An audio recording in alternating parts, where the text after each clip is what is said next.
देखिए, 2 महत्वपूर्ण ऐसे पॉइंट आपके समक्ष रखूँगी जो आपके केस के लिए काफ़ी महत्वपूर्ण साबित हो सकते हैं, इसलिए इस वीडियो को आपको अंत तक देखना है। देखिए, जहाँ पर महिला ने ये सोच लिया है कि वो आपके ऊपर झूठा आरोप लगाएगी और उसके साथ किसी भी प्रकार से कोई घटना घटित नहीं होती है, ना आपके द्वारा मारपीट की जा रही है, ना आपके माता-पिता के द्वारा मारपीट की जा रही है और आपके पास इस बात का सबूत भी है कि पत्नी स्वेच्छा से अपना घर छोड़कर गई है। क्योंकि देखिए, कोर्ट में जब आप ये बात रखते हैं कि महिला स्वेच्छा से अपना घर यानी कि ससुराल छोड़कर मायके जाकर बैठी हुई है या कहीं और जाकर बैठी है, तो इस बात को आपको न्यायालय में सिद्ध भी करना पड़ेगा, आपके पास एविडेंस भी होने चाहिए। अब जब महिला मायके में पहुंचकर आपके खिलाफ कंप्लेन लिखा देती है 498 ए के तहत और उसमें एक पॉइंट लिखा जाता है कि घर पर मेरे साथ मारपीट हुई और मारपीट होने के बाद मैं अपने मायके आई। अब कभी-कभी महिला के द्वारा एक गलती क्या होती है कि महिला ये बात लिखा तो देती है, लेकिन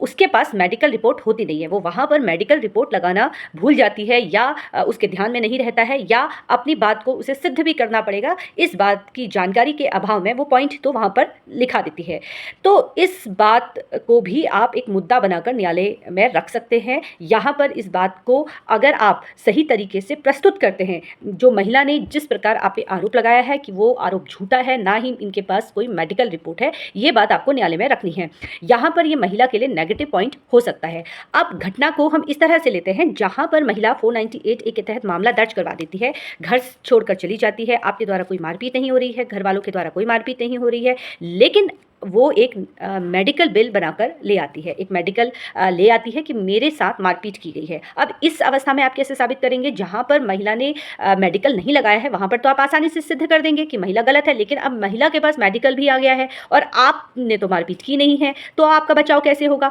देखिए, वहाँ पर बहुत आसान तरीका ये है कि जब महिला के द्वारा मेडिकल वहाँ पर लगाया जा रहा है, 498 ए के तहत महिला बोल रही है कि मेरे साथ मारपीट की गई है और वहाँ पर मेडिकल भी उसके पास उपस्थित है, तो ऐसी अवस्था में अगर आप किसी तरीके से ये साबित कर देते हैं कि जो मारपीट की घटना घटी है वो आपके घर पर नहीं घटित हुई है, उस वक्त आप घर पे मौजूद थे या आप दफ्तर में थे या आपके माता पिता दूसरे शहर में थे या आप और आपके माता पिता कहीं और अलग जगह पे थे और जब महिला आपका घर छोड़कर मायके गई है और मायके में जाकर उसके साथ कोई घटना घटित हुई है, किसी और के द्वारा उसके साथ मारपीट की गई है और उस मारपीट का आरोप आपके ऊपर लगा दिया गया है, तो ये बात अगर आप सिद्ध कर देते हैं 498 ए जैसे आरोप में, तो आपका काफ़ी हद तक बचाव हो सकता है। ध्यान रखिए कि अगर महिला ने आपके ऊपर आरोप लगाया है मारपीट का और अगर उसके साथ उसने मेडिकल नहीं सबमिट किया है, तो ये बात आप न्यायालय में रख सकते हैं और अगर उसने मेडिकल लगाया है और किसी तरीके से आपके वकील साहब ये सिद्ध कर देते हैं कि महिला के साथ जो मारपीट हुई है वो ससुराल में नहीं हुई है, ससुराल के जितने भी पक्षकार है, पति है, सास ससुर है, देवर है, जेठ है, जो भी वहाँ पर उपस्थित है,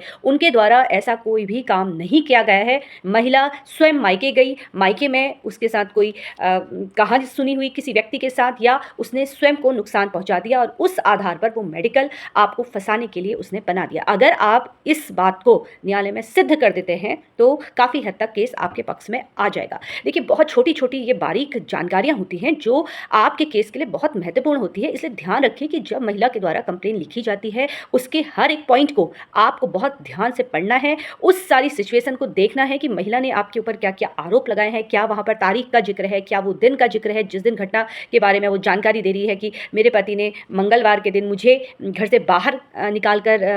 भेज दिया था, क्या उस दिन वो डेट का जिक्र है, क्या वो दिन उसने मेंशन किया है? क्योंकि अगर पत्नी ने वहाँ पर तारीख लिखी है, डेट लिखी है तो ठीक है, जैसे मैंने आपको बताया कि दिन वहाँ पर लिखा है मंगलवार, अगर वहाँ पर उस दिन महिला ने दिन का जिक्र नहीं किया है, समय का जिक्र नहीं किया है, घटना स्थल का जिक्र नहीं किया है और समय का जिक्र नहीं किया है, तो ये विषय पर भी आप मुद्दा उठा सकते हैं। अपने वकील साहब से इस बारे में डिटेल में आप बात कीजिए और आप अपने केस के लिए खुद ही पहले एक्टिव हुइए, छोटी छोटी पॉइंट को पढ़िए, छोटी छोटी पॉइंट को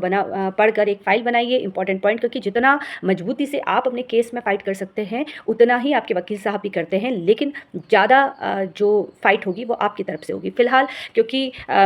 वकील साहब के द्वारा आपसे यही बोला जाएगा कि आप सबूत लेके आइए, बिना सबूत के वकील साहब भी आपका साथ नहीं दे पाएंगे। हाँ, क्रिएट किस तरह से किए जाते हैं वो जानकारी आपको वो अवश्य देंगे, लेकिन आपको अपने केस में स्वयं पहले मजबूत बनना है। फिलहाल इसी तरीके से मुझसे जुड़ते रहिए। अगर आपको ये वीडियो पसंद आया हो तो उसको लाइक शेयर करना बिल्कुल भी ना भूलें, क्योंकि मुझे ऐसा लगता है कि कानूनी जानकारी हर एक व्यक्ति के पास होनी चाहिए। जो न्यायालय के चक्कर काट रहा है, जिस पर पत्नी के द्वारा झूठे आरोप लगाए जा रहे हैं, तो उन लोगों की काफ़ी हद तक मदद होगी, क्योंकि आज के समय में एक पुरुष वर्ग भी काफ़ी दिक्कतों का सामना करना पड़ रहा है उसको। ध्यान रखिए कि अगर कोई आपके आस-पास ऐसा व्यक्ति है जिस पर उसकी पत्नी के द्वारा अत्याचार हो रहा है, तो उसको आप बताइए कि वो अपना केस किस तरीके से मजबूत कर सकता है। इसलिए कानूनी जानकारी होना हर किसी के लिए बहुत महत्वपूर्ण है। अगर आपको ये वीडियो पसंद आया हो तो उसको लाइक शेयर करना बिल्कुल भी ना भूलें, और याद रखिए कि इसी तरीके से आपको मुझसे मेरे अन्य सोशल मीडिया प्लेटफॉर्म पर भी जुड़ना है, जैसे फेसबुक पेज, इंस्टाग्राम आईडी और मेरा यूट्यूब चैनल। इसी तरीके से मुझसे जुड़ते रहिए। धन्यवाद।